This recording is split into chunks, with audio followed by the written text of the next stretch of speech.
Here's a little storage.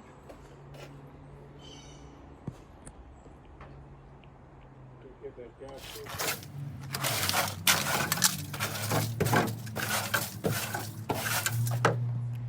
All right, guys, so about 10 minutes later, and we're already dripping bullets over here, but we're gooning on the Chevelle right now, and we just vacuumed the whole interior.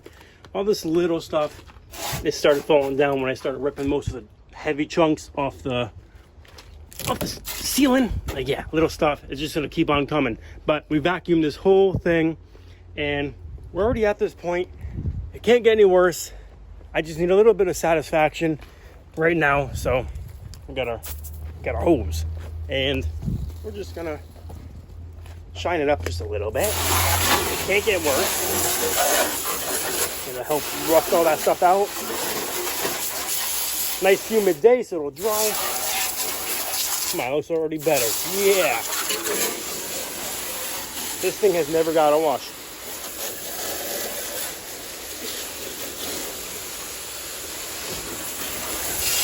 There we go. Nice. Practically restored now.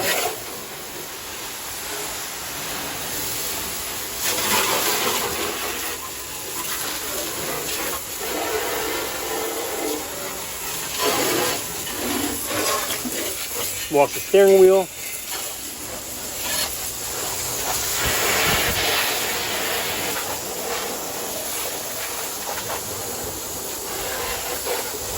Good enough.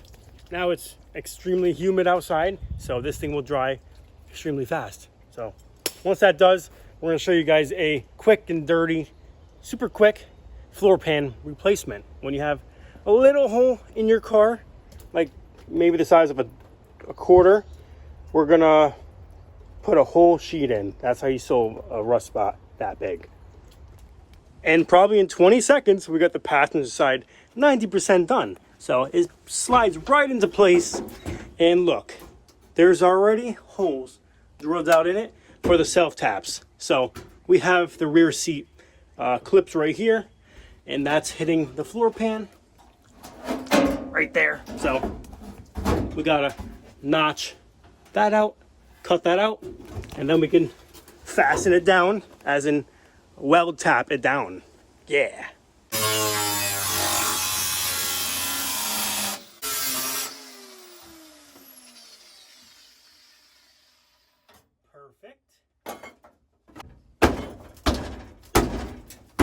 Perfect.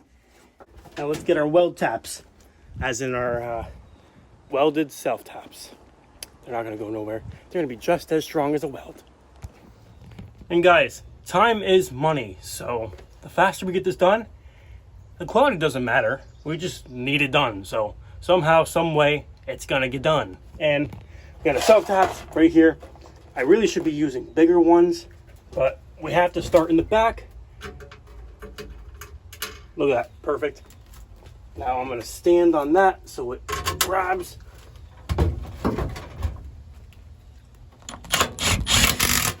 Ooh, tight fit. Now that's gonna be a little tricky. That one's a little tricky. Yeah, so we're gonna have to squeeze this down a little bit more, but still, a 1 minute floor pan job turns into a 2 minute floor pan job. So it's already looking a lot better, and I could trust putting my toddler nephew in this car and going doing burnouts. Yeah. I am dripping Florida rain bullets over here, raindrops. Oh my God. Okay, so we got, it takes two to tango, and we got the other half right here.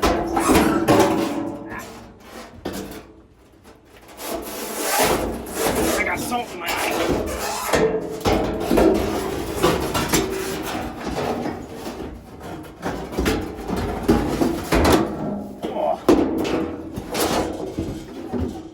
I got salt in my eye, as in sweat. Oh my God, the sweat like burns your eye. Oh, where's my t-shirt rag when I need one?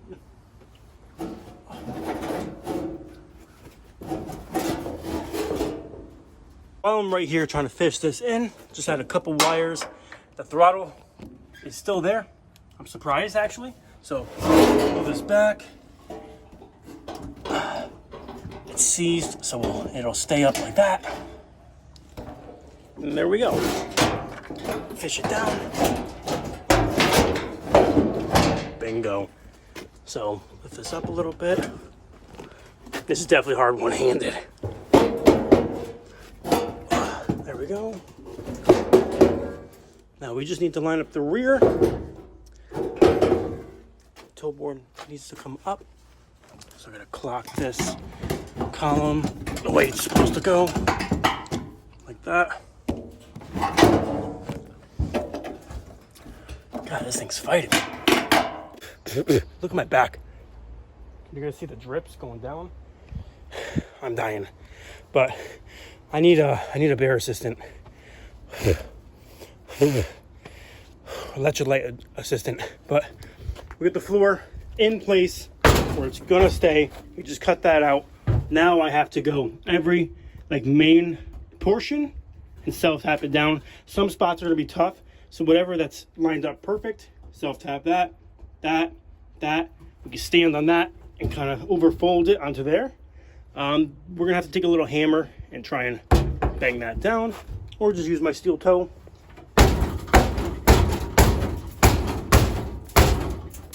It's just a little bit on this lip, it's stuck, but self-tap will suck that down, especially this right here.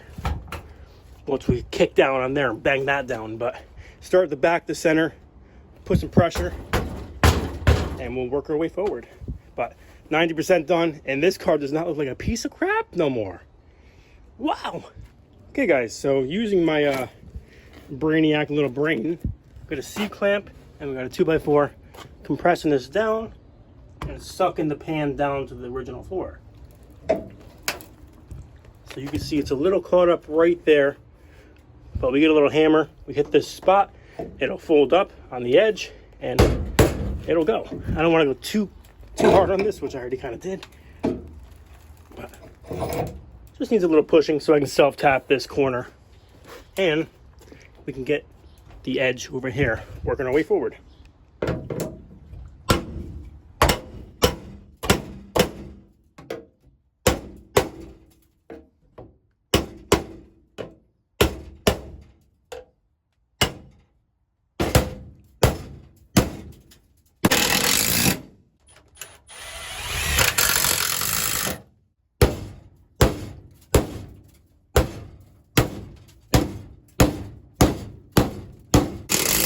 Down yonder.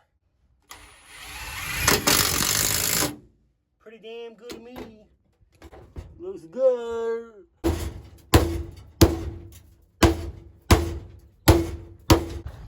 Okay guys, we get the whole trunk. We got everything taken out. So this goes on the top, like near the windshield, above the rear seat. We got 3 or 4. There's the 4th. So the dark blue, I believe, is the 4-door, and the light blue is for this car. These are the rear sections for the quarter glass. They're all there, and hopefully it was a cut exactly where it's supposed to be. We're gonna run into that in a little bit.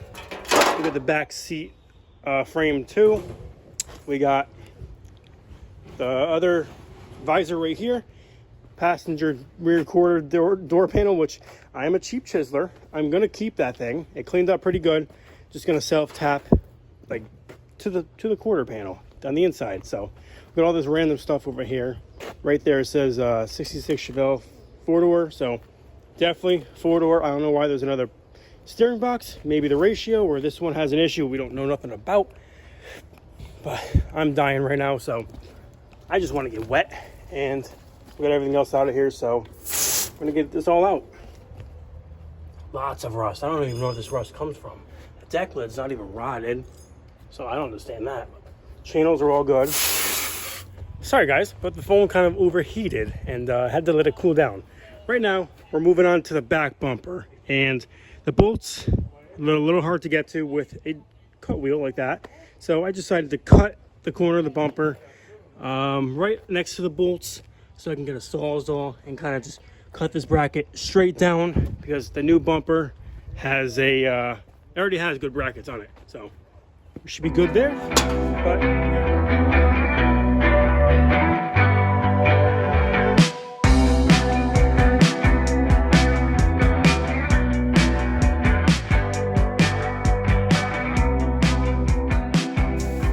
Bumper is finally off.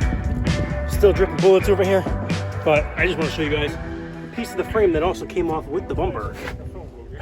So we got to fix this whole back spot, but that's either we fix this once the body's off and we level this out, put the bumper on, mount the frame, and reinforce that, or just get a whole different frame. You can see the inside. It's not really salvageable for what we want to do with it, but just in a half-ass pinch, we could always probably just booger it back together just to get the thing twisting down the road. But as cheap as possible still. We got our brand new bumper right here with the brackets. This thing's perfectly straight, and the chrome is actually really, really nice on it. So we got the bolts put in place, and it should look like a whole different car once again.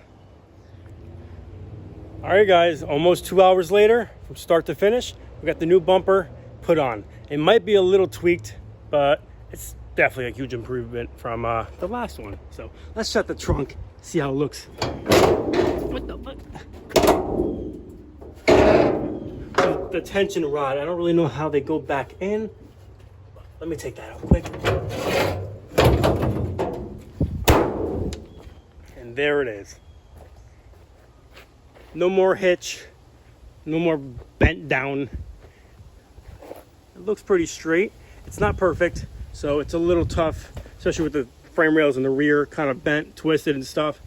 And trust me, doing it, a little big gap here. It's probably just in the frame rail being bent, but we can push that over a little bit more. This side's pretty good, so I think it's still a win. Hell yeah. Yeah.